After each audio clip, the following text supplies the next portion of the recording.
Honorable Speaker, religion and the church has a long history, and religion seems even to have come much earlier than the state. And the states all over the world have really grappled with how to control religion and issues of registration of religions.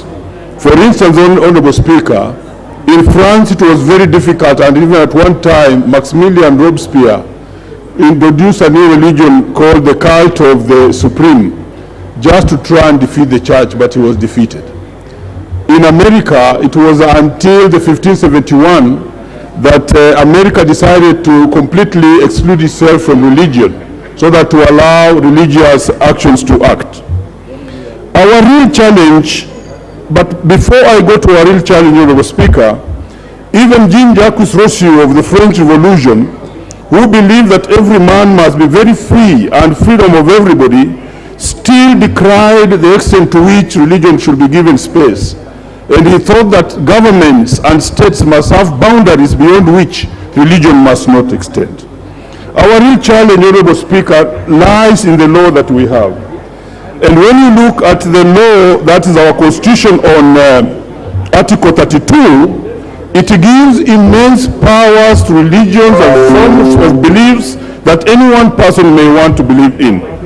Just to look at Part 2 of 32, every person has a right, either as an individual or as a community, with others in public or in private, to manifest any religion or believe, thoughts of worship, practice any teachings, or observe any beliefs, including observance of worship days. If you read the entire Article 32, it gives too much space for operation of religion, and even mentions any beliefs that that person may be acting on. I think this was a wake-up call.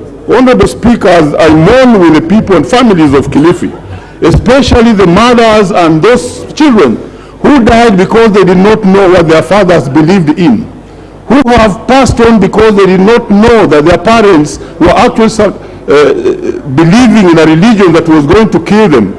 And therefore, on my own behalf and on the behalf of the people of Mwaya, we want to mourn with the people of Kilifi and ask the authorities to take the quickest possible measure in order to bring that to an end.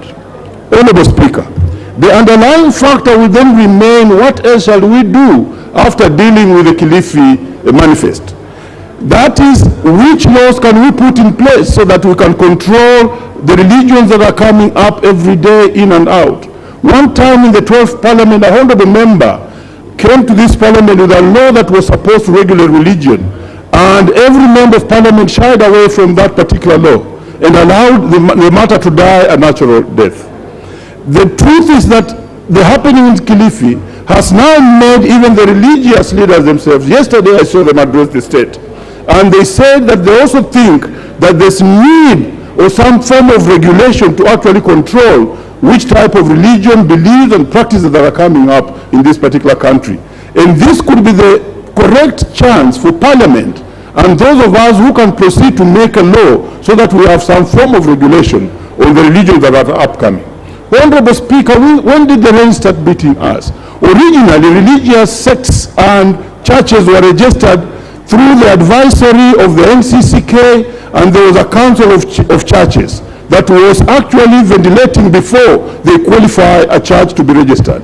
Today it is done at the level of societies, and it's easy to register anything, whether as a CBO, as a church, and proceed and manifest your beliefs. And that is where we are.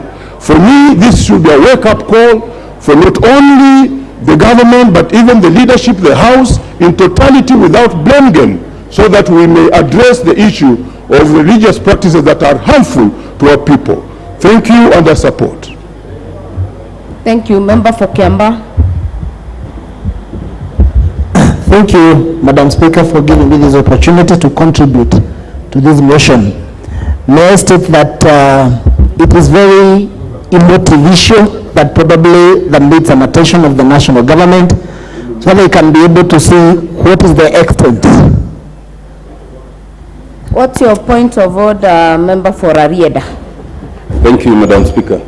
Madam Speaker, I've been here for some time queuing, and I perfectly understand that I cannot jump the queue. At some points, I wanted to raise points of order on some speeches. I was not given the opportunity. So I was now queuing to contribute. But Madam Speaker, it is my understanding that there must be equality of arms in this House. I have, in the last 6 speakers, counted 3 speakers back to back from our colleagues on the other side, and then 1 speaker this side. And right now, there are also 2 speakers back to back from the other side. Madam Speaker, may I urge that I know that in these times, when there are people crossing over here and there in an unregulated matter, it may be difficult to tell, but at least you can tell by where one sits for now.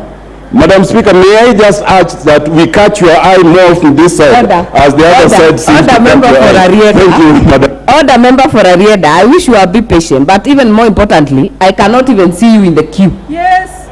So just to tell you, in my queue, and I am following it. So just be patient. We came at once. Yes.